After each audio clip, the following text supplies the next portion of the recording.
Because of the microclimate that we have, this is one of the main reasons. We usually never drop below the 20 degrees.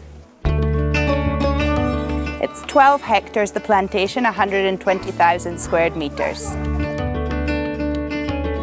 Because of the temperatures we reach. During the night time it's cooler and the temperature is more stable, so also the sugar level will be more stable in the grape. No, it's a small production. Everything is sold here on the plantation. Around 40,000 bottles a year.